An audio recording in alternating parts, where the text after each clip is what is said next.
Hi, I'm Richard Harris and welcome to this week's Feedzai Weekly Update. This week I'm in Saudi Arabia, a country which has changed a huge amount since I first started coming here in the early 2000s. One of the key changes is the use of social media. More than 90% of the population here are using WhatsApp. More than half the country are Instagram users. And right up there with WhatsApp is Twitter usage, which is around about the same, 90%. And Twitter is very much on the minds of everyone this week, with all the changes that Elon Musk has been making. So on that very point, I just did a short interview with American banker. See the link below to that article. But I thought I'd do an update from here just to expound on that and go into a little more detail. One of the questions people have been asking me all around the globe is, should banks be maintaining their Twitter accounts? The answer to that is yes. That's a little bit like asking a company back in the early 2000s whether they should bother creating a website for themselves. Yes, you've got to be on social media, you've got to manage your brand, you've got to have a voice. The second question is, are banks at risk and are consumers at risk from this prevalence now of increased number of fake Twitter accounts? Yes,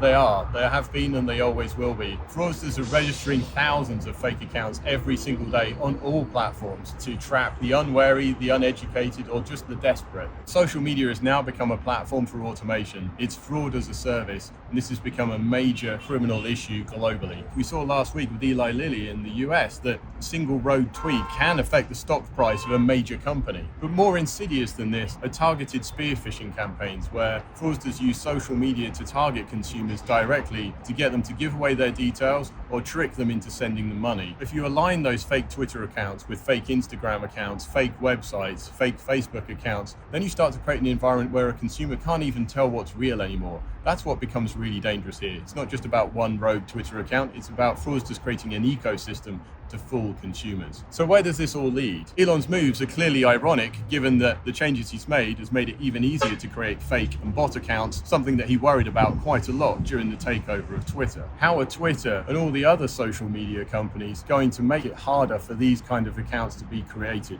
Because right now, the financial services industry is paying to clean up someone else's mess. That was the Feedzai Weekly Update. Thanks for listening.